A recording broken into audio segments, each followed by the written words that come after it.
was in a Metallica mood. The struggle within, the struggle to score goals. That's the new Metallica song.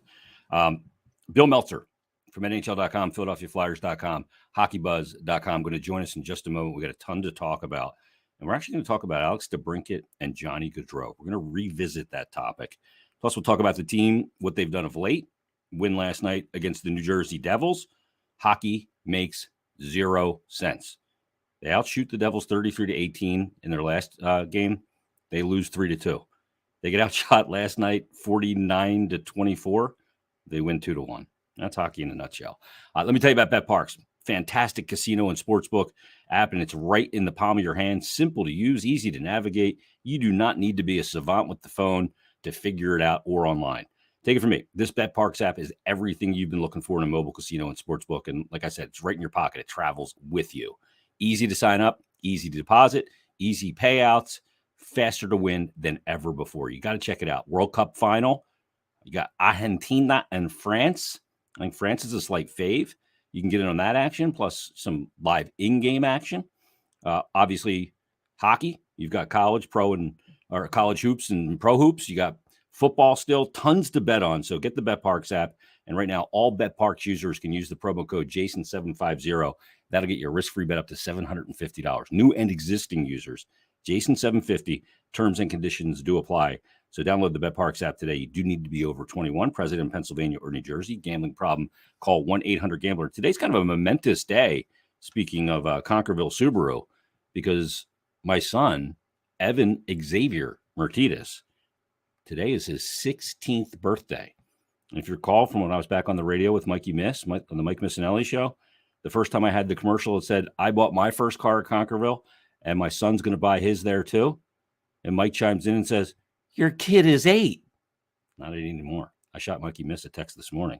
He is 16 today. So we got to get down to Conquerville Subaru and check out the great certified pre-owned inventory, list of incoming Subaru vehicles, get in on the Share the Love event, which goes on until January 3rd, where Subaru will donate $250 for every new car sold to one of 5 charities, your choice: ASPCA, Make-A-Wish, Meals on Wheels, Nations Parks, and Conquerville Subaru's hometown charity, Namor's Children's Hospital of Delaware.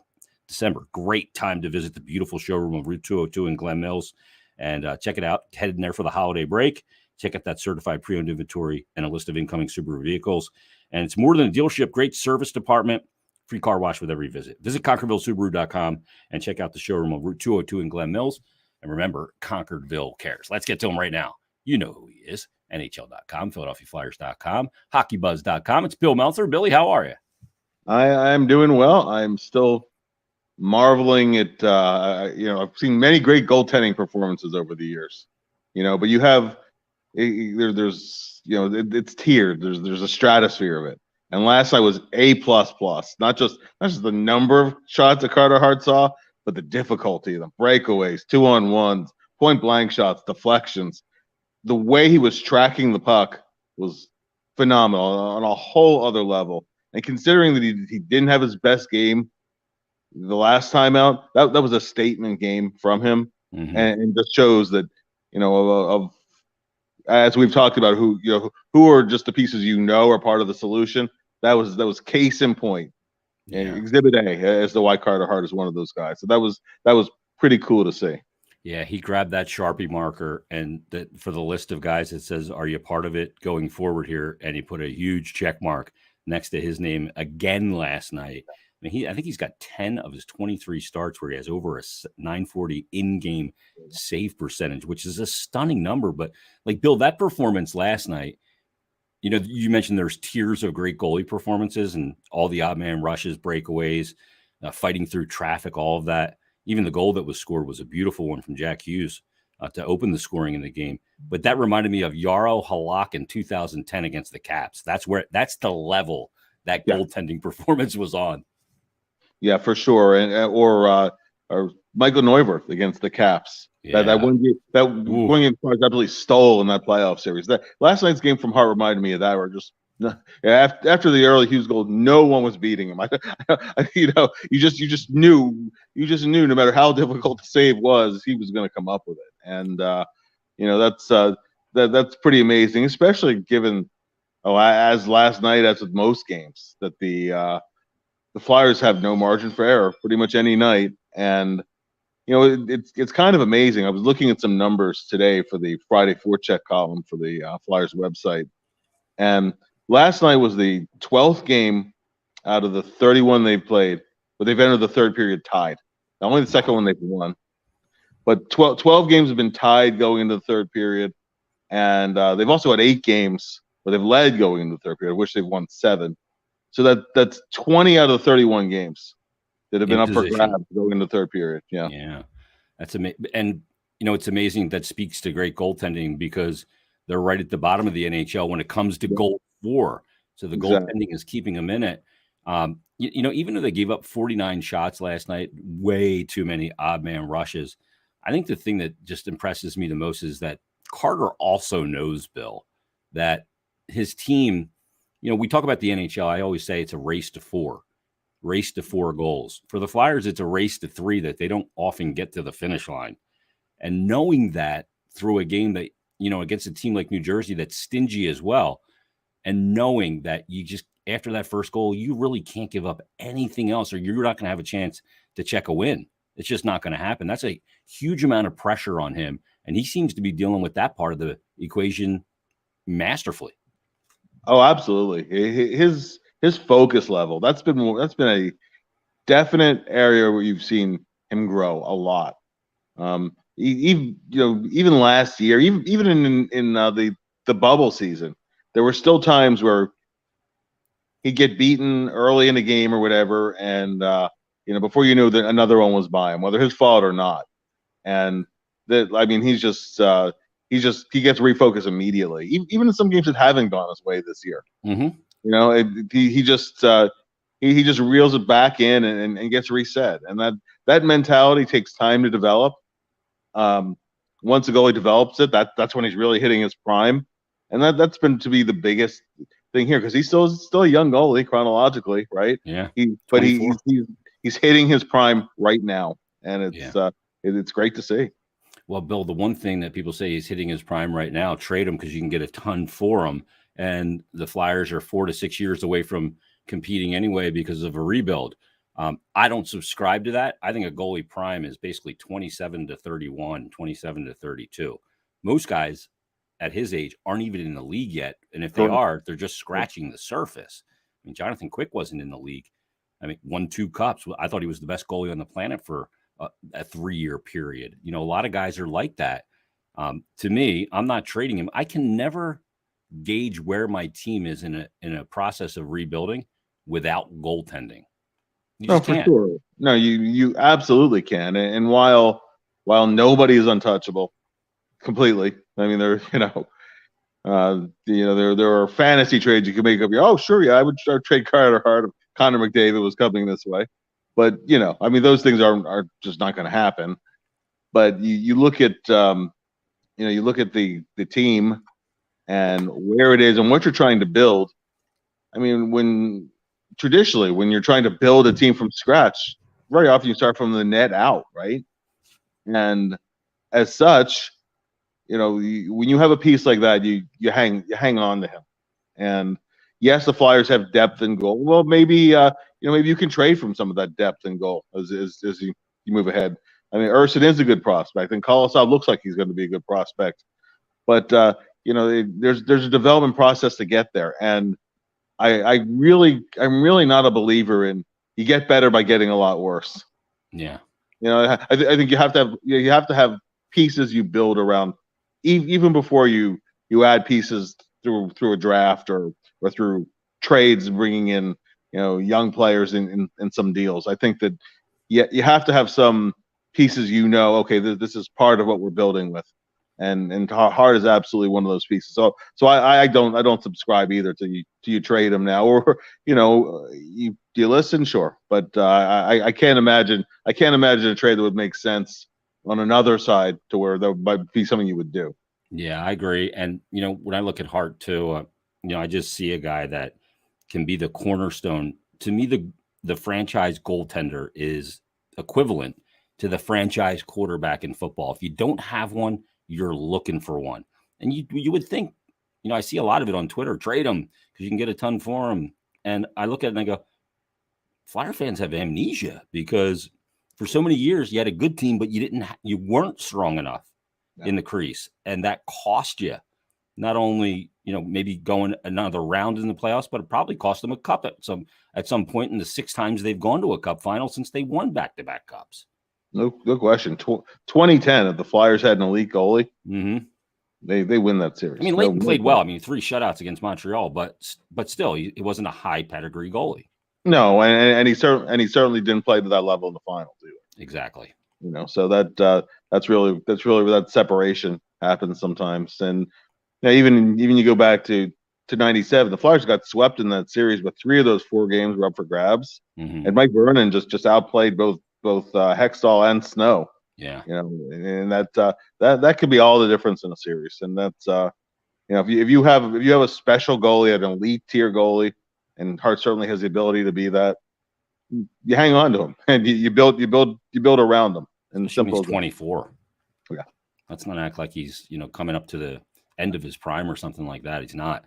The goal that he let in last night, I watched it 100 times because Hughes is magical right now. He's got 9 goals, I think, in his last 10 or 11 games. Yeah.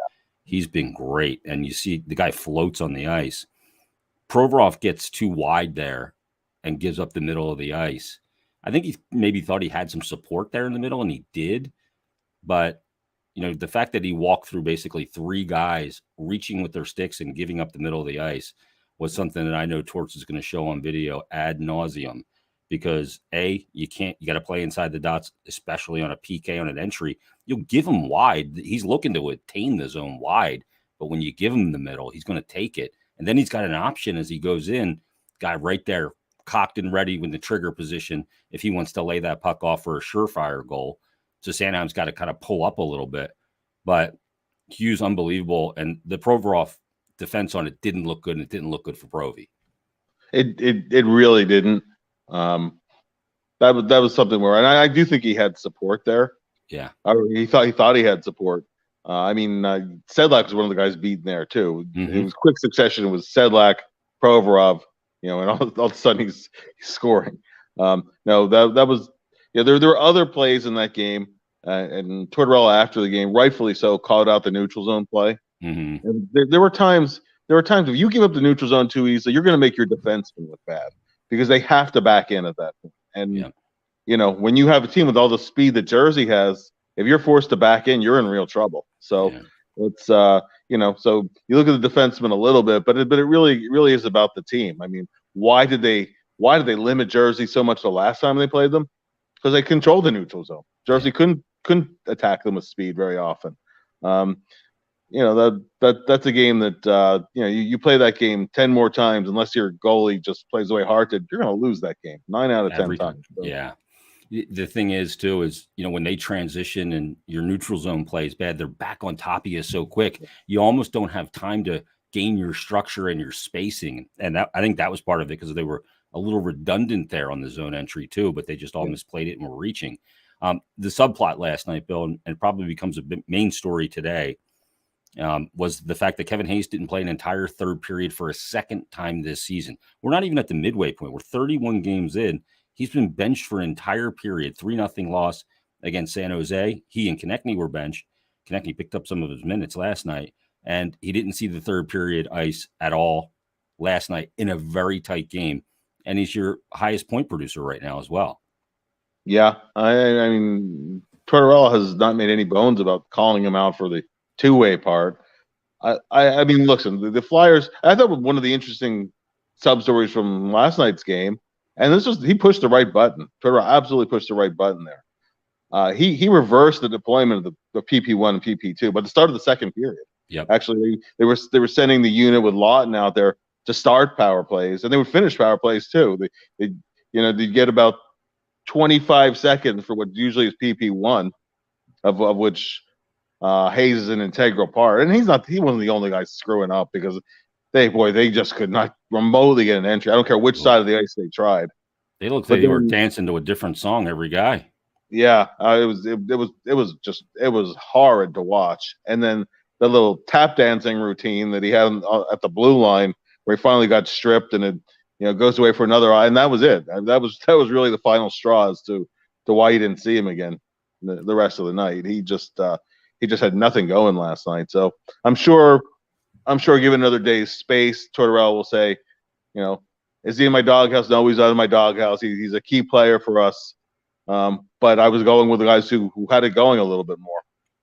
Yeah. And I think he's his own worst enemy sometimes, Bill, because he knows he's got great puck protection ability. And sometimes you go, this is my thing. And you got to realize that even if you're really good at it, sometimes you got to just chip that thing deep.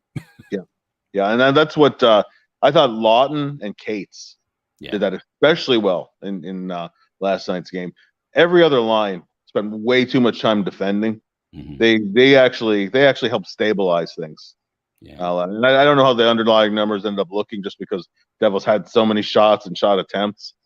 But I really thought that those were the guys who settled things down, as they had to. I mean, Konechny took a bad penalty in the final minute of the game, and it was nice to see, actually, seeing Tippett and Frost out in the final minute of a 1-goal game. Mm-hmm.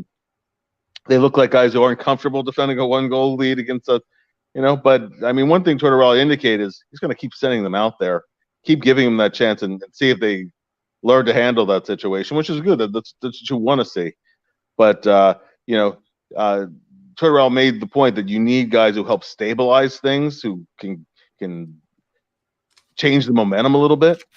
And when you're making low percentage plays, panicky decisions, taking bad penalties, and the power play goal that Hughes scored, it's over the lazy hooking penalty by Hayes. Yeah, not moving his feet. And that kind of thing will get you on the bench. And Tortorella has shown. I mean, he's scratched D'Angelo. He benched Hayes and Konechny. This time he benched Hayes again. He called out Farabee just earlier in the day. Certainly called out Frost a number of times. He doesn't care who you are. If you don't play to his expectations, you're going to hear about it and you won't play. And that's you're going to take a seat.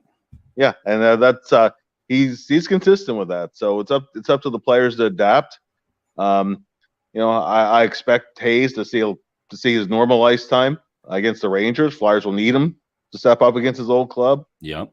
And and go from there. But yes, it's already happened twice, and you certainly don't want to see it a third time in the same season. Yeah, I mean, and there's a lot of runway left.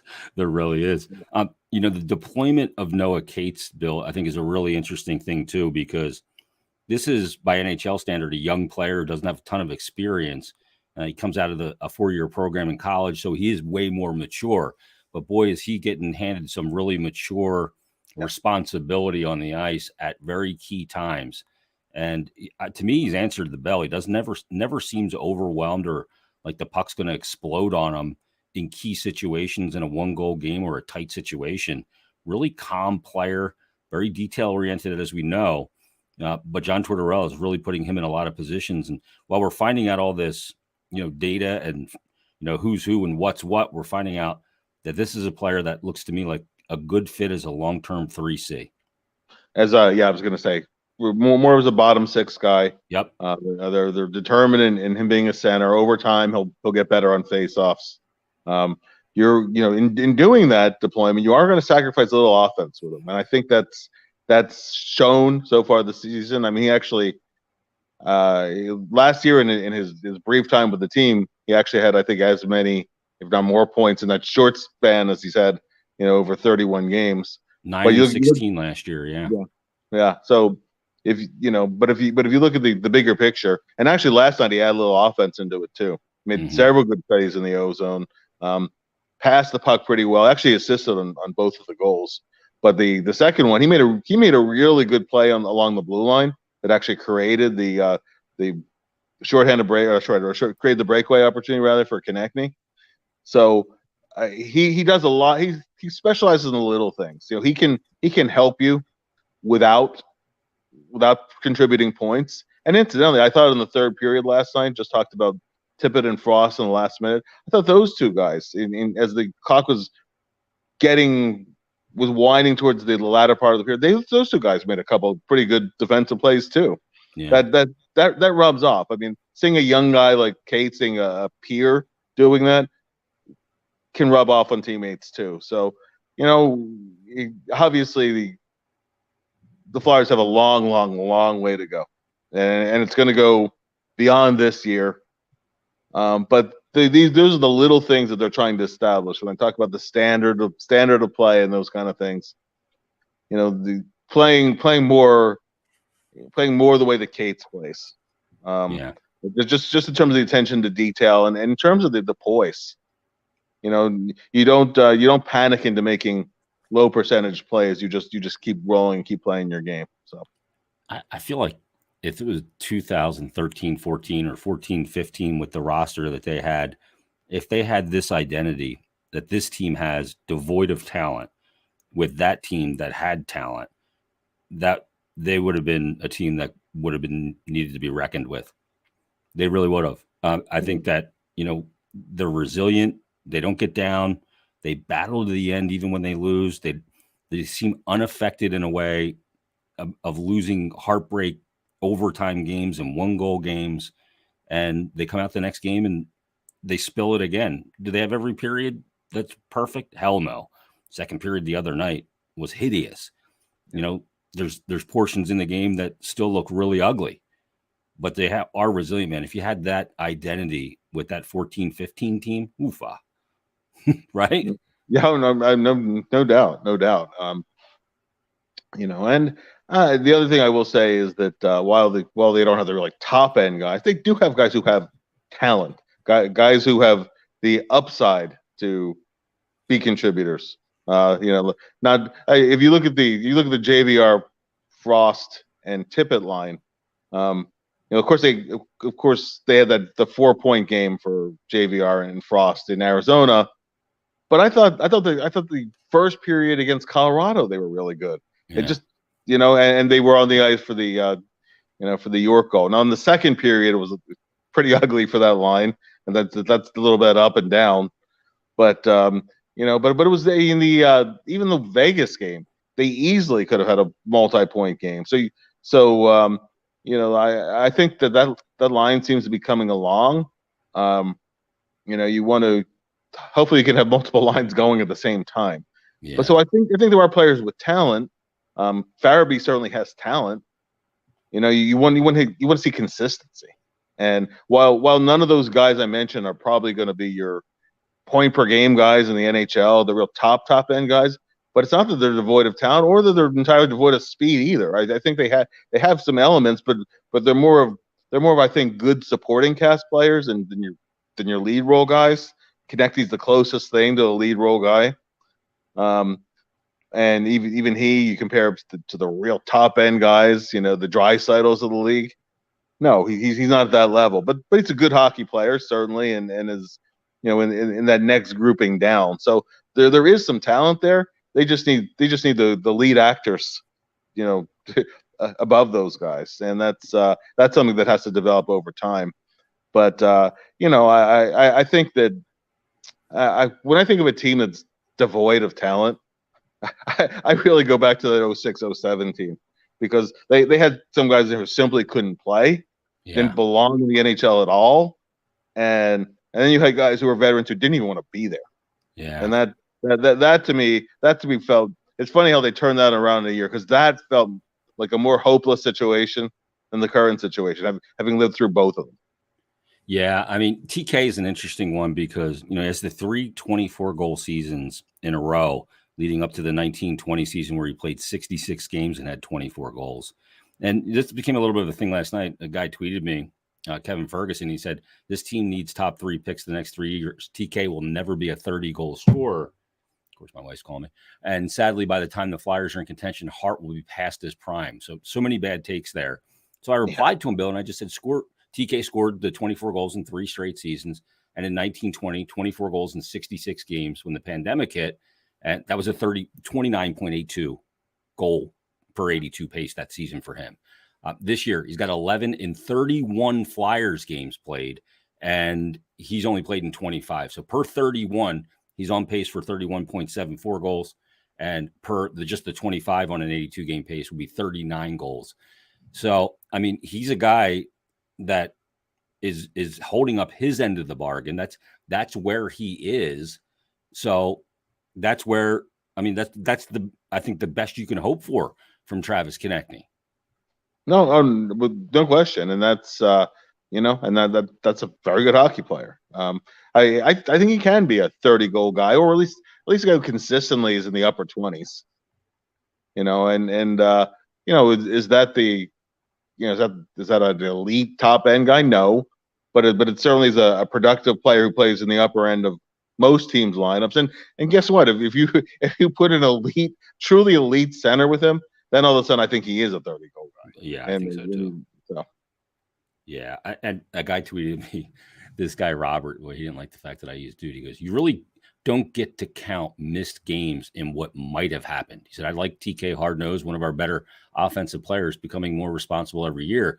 But seriously, he missed games. He has 11 and 31, not 11 and 25. When he actually scores 30, then he'll be a 30-goal guy." So I replied to him, I said, "I literally did the numbers of 11 and 31 games played. Did you not read the entire tweet? 11 and 31 games is 31.74. Come on, dude." And he goes, "Don't dude me, jackass. I read it, and respectfully, I said you can't factor in games that he missed. So screw you, dude. Go talk to some crumb like not me." That's when I said, okay, maybe time to log off Twitter again. Unbelievable. TK's been good. Bill, Cam York here to stay? He sure looks like it. Yep, yeah, he sure looks like it. It's not just the way he's triggering the rush or the goal that he scored in Colorado, which is just really showing off his agility and nice finish around the net as the puck went to him. And by the way, I still can't believe there were no assists in that goal, but it is what it is. Yeah. But just his poise, his play around the net, his defensive stick, all those things are really falling into place for him.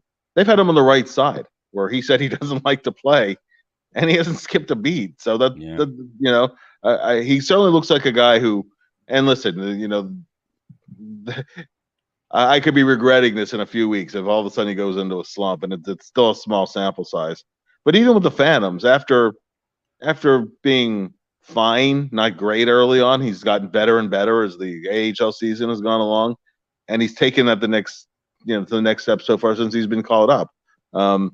He looks, if you compare to how Zamula looked before he was sent down, versus how York has looked since he's been called up. York looks like he belongs, and Zamula, you're hoping he gets to the point where he belongs, and that's really where I think that the Cam has advanced. I think that there were times, even last year during his 30 games with the club last year, he still looked really raw at times.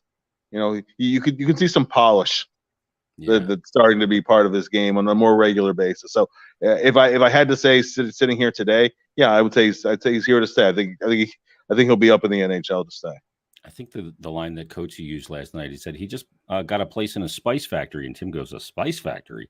And he said, "Yeah, he just needed a little salt and pepper, a little spice." And he had a great dangle at the blue line too. Bill, one of the things that's kind of making the rounds right now is the TSN Craig Button list of the top 50 players under 24, NHL affiliated players and prospects. They had to be 23 or younger as of the start of this season, October 11th. So that cuts Carter Hart out because he turned 24 on August 13th. But the Flyers don't have anybody on the list. And I know a lot of people are freaking out about that. But I will say this there's obvious guys like Cale Makar, Jason Robertson, Jack Hughes, Suzuki, Dahlin, top 5.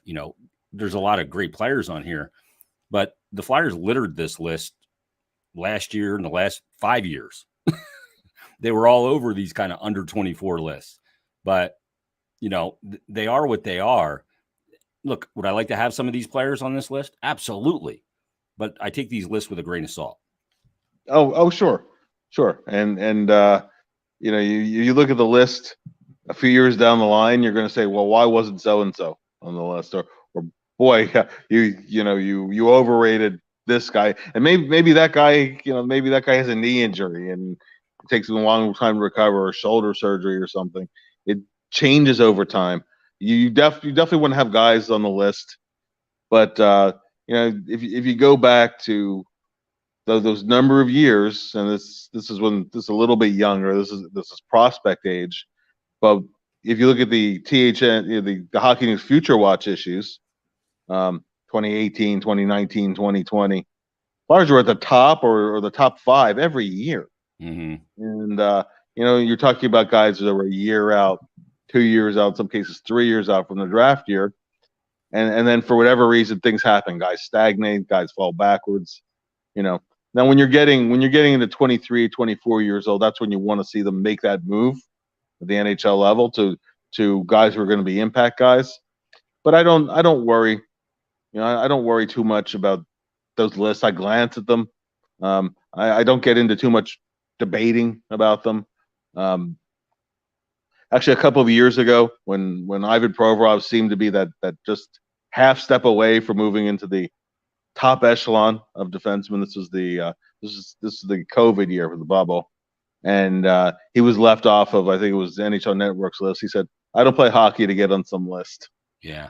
And that was a great quote, and it's true. Don't worry about the list. Just look at how the guy is playing, and hope he keeps progressing. I don't put too much stock, and that's with total respect, obviously, to a guy like Craig, who's been on this, and he's a friend of the show. Good friend of the show, and I'm looking forward to talking to again before the draft. Yeah. He's such a good go-to guy for that stuff. So it's not said with any disrespect to Craig. It's just the way I view it. Ratings are nice, but really it's all about the improvement of a team. And until the Flyers are in a better position to really compete, not just go into all these games tied in the third period, but actually be a team that can win those games. Yeah. Then I'll worry about where they rank against the teams that are contending. At first, they have a lot of work to do to get in that ballpark. So. Yeah, I agree with you, Craig. We'll be getting him on again, and you'll be joining us again. We always have a great conversation with Craig Button from TSN. Bill, I got some inquiries recently about Jay O'Brien. Speaking of development, obviously Jay O'Brien was kind of a shock pick in that first round from Ron Hextall and Chris Pryor, and we've seen him kind of bop around a little bit and try and find his path. And he's got some okay numbers this year, but should we expect anything out of Jay O'Brien, or do we write this one off and not worry about it moving forward? And is he even going to be a player that can play for a guy like Torts? Well, if you would have asked me this a year ago when it looked like he was surging, I would say don't write him off yet. And in fairness to O'Brien, he's had a lot of injuries, and injuries will set a kid back. Last year he actually was a point a game player, and that was playing knowing he was going to need surgery in the offseason. That was a significant surgery.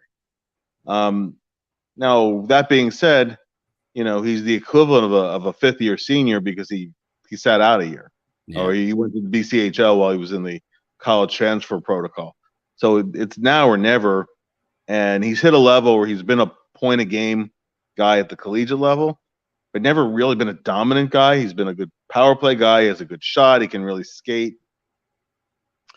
But if you have to make the call on an entry level deal, I would say he's probably not going to end up getting signed unless he really catches fire in the from January onward. Also he was a pick from a previous regime. Yeah. But this is what I'll say about the pick. And he was going to be somebody's first round pick. I had him on the sleeper list for that draft, and it was actually from a scout from another organization who I've known for a number of years, who said, "Hey, someone's going to take him in the first round." He's guys like Jay O'Brien are the kind of guys that Boston has often taken in the second or third round, and you look back a few years, why'd we miss that guy? Because he's a guy who dominated against a lower level of play. Yeah. And some of those guys make it. A lot of those guys don't make it. There's a criticism of the Flyers organization that this is a team that always goes safe. They always go safe. They go for the two-way player. Well, when you take a guy who's been dominant against low-level competition, you're taking a major risk. You're swinging for the fences, and you're going to strike out more than you're going to hit. Yeah. And that's that. So you can't have it both ways. If you want to draft for hey, if we hit a home run, we're onto something. There's a good chance we'll miss. Then that's one way. Or there's I mean they just drafted Joel Farabee in that same draft. Now I would have liked to see them take Keandre Miller. Yep. We do every year. I do a mock draft on the Flyers website, and actually I had Farabee off the board one pick before the Flyers picked.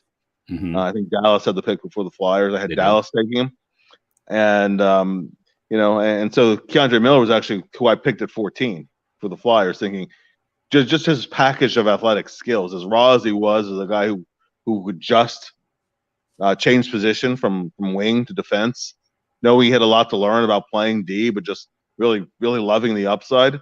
So with Miller still on the board a few picks later, I would have loved to see the Flyers take him.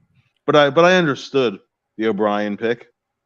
And I wouldn't mind in the future if the Flyers took a few swings at players who dominated lower levels and you're hoping it translates as he moves up. The most recent one is Tuamala, who did not make the Finnish national junior team. He struggled in their top league, and he's playing well, but he's in a minor. He's in the minor leagues in Finland. Could he eventually click? Sure. Could he miss? Probably a very good chance he could miss. Yeah. But those are the guys who sometimes you look back on, and if you hit on those guys, then all of a sudden it looks like a great pick. So it depends on how much risk you want to take on. But I don't think you can have it both ways. I don't think you can criticize taking a risk and the risk doesn't pay off, versus hey, well they're too safe all the time. So yeah, can't have it both ways. Yeah, for sure. Bill, one of the things we've talked about a lot about is roster building, and a big topic of conversation heading into this season in the off season was surrounded with two players. Obviously, Johnny Gaudreau, who by all accounts wanted to come here. Flyers didn't have the cap space. They didn't think it was the right time to add a player like Gaudreau for the money, term, and at his age at that time. And the other one was Alex DeBrincat with Chicago in clear sell-off mode. They were empty in the cupboards. Kane and Taves still there, but a shell of what that organization was when they won the 3 cups in the 5 years. But those two players have gone to teams and with more talent than the Flyers have, mind you, and their teams are in dead last, both of them. I think it just accentuates the point that a DeBrincat or a Gaudreau may have been fun in theory and would be fun to watch, but they're not going to deliver you to the promised land. This sport, it takes a team, and I think it's really accentuated with those two acquisitions this summer by Columbus and Ottawa. No, absolutely. And there's not a team in the league, or not a single player. When Pittsburgh drafted Crosby, the first year he was in Pittsburgh, they were still the worst team in the league, that first year. And then Malkin came along, and Letang blossomed, and Fleury really hit his stride, and all of a sudden they're a top team. But he didn't instantly turn them around. They saw it another year finishing last. Look at Connor McDavid, who's been everything he was ever hyped to be, right? And they hit on Draisaitl too, and Draisaitl's a superstar. Yeah. Is Edmonton a contender?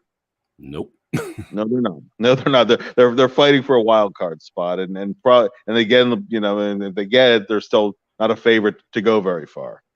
And it's so a guy like DeBrincat or a Gaudreau, maybe they come in and put up huge numbers, but are they moving the needle enough by themselves to justify, in one case, the term and cap hit, and the other case, the risk of entailing you're bringing in a player, you're giving up assets, and you're no guarantees he's going to stay there. Yeah. In DeBrincat's case, he still is looking at potential unrestricted free agency. So, and it's going to be the same thing with Bo Horvat too. Yeah, it would be great to bring in Bo Horvat. Any team would want him. It's never a question of that. It's just a question of if you bring him in, does he move the needle enough to to take you to the next level. A, B, when you look at the cap consideration and the term, because Goudreau is now in his late 20s, and Yeah, 29. to sign him, yeah, and to sign him for 7 years, that he's great now. What about when he's 34, 35, and he's and the cap is starting to increase, but it's doing it slowly. Even next year, it might go up only about another $1 million or so.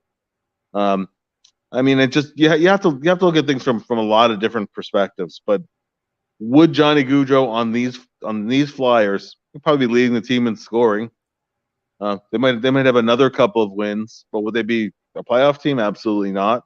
And DeBrincat even less so. DeBrincat is a guy who he's as much as he can light up the scoreboard. He got the Flyers for a couple earlier this year, but he's a guy who has to play with the right line mates. Mm-hmm. Playing with Kane certainly helped. Yeah, well, that sure as hell helped, and you get him guys who can get him the puck and get him in shooting position.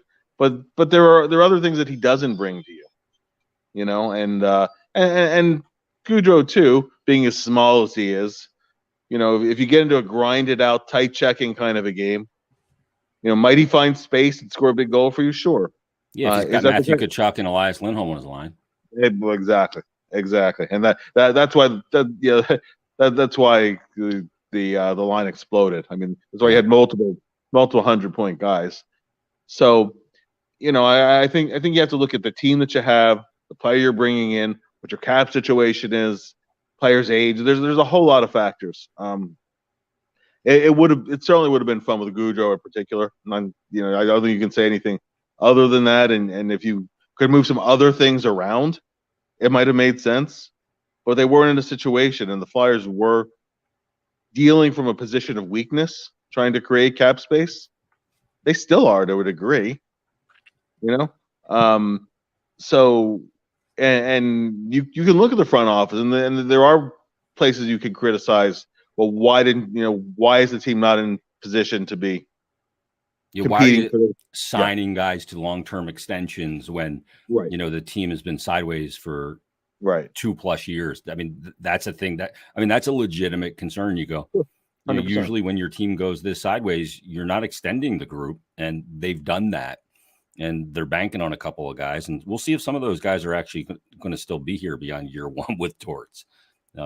Nothing's a guarantee, I don't think, at this point, and you may have to make some deals that you may not like the return, but it's the addition by subtraction theory, I suppose.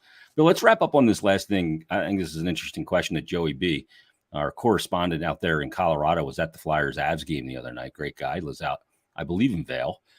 Nice living out there, Joey B. His boy's a player as well. He said, Merton Bill, who are the top 3 goalies in the NHL right now?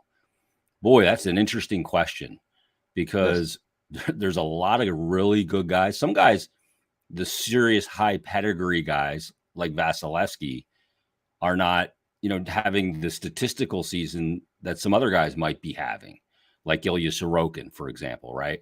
Like Sorokin's been great. When you look at goals saved above expectation, Sorokin's third in the league at 11.80 goals saved above. Now, that stat's a little flawed. I like it because it takes some things into context, but it's still got some flaws to it. You look at a guy like Jake Ottinger, a good young goaltender out in Dallas, but is he ready to be top 3 in the NHL?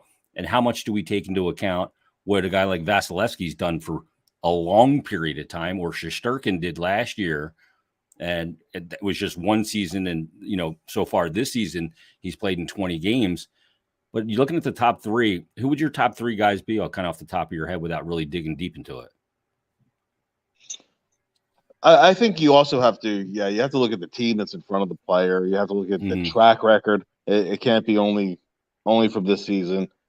I think the guys who've been the elite goalies, the Vasilevskys, Shesterkins, those to me are still the gold standard in the league. Yeah. No matter whether their stats are measuring up this year. I'll tell you what, Ottinger's really knocking the door though.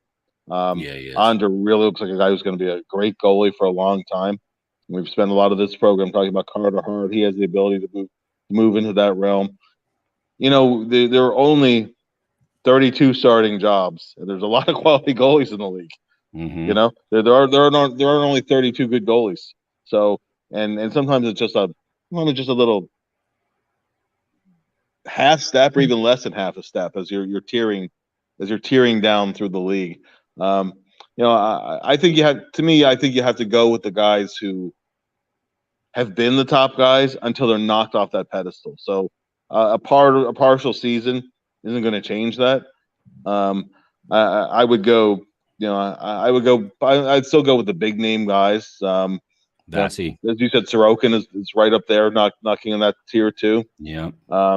So I mean, I'm still going with Vasilevsky. You win back-to-back cups. You get to a cup final that third year. You've won Vezina trophies. You're a perennial contender for it. That to me is still the gold standard in the league. And he's disgusting in Shesterkin is closeout just games. Incredible goalie. Yeah. And as for the guy who I'd say is like knocking. I'm going to put Ottinger there, and I know people might debate that one. Yeah, maybe not enough sample size just yet for Ottinger. You look at a guy like Hellebuck, who's really been an elite goaltender out in Winnipeg and continuing to play very well out there. 927 save percentage. Sees a heavy workload. He's got 23 games already this year. Goal saved above for him is 16.64.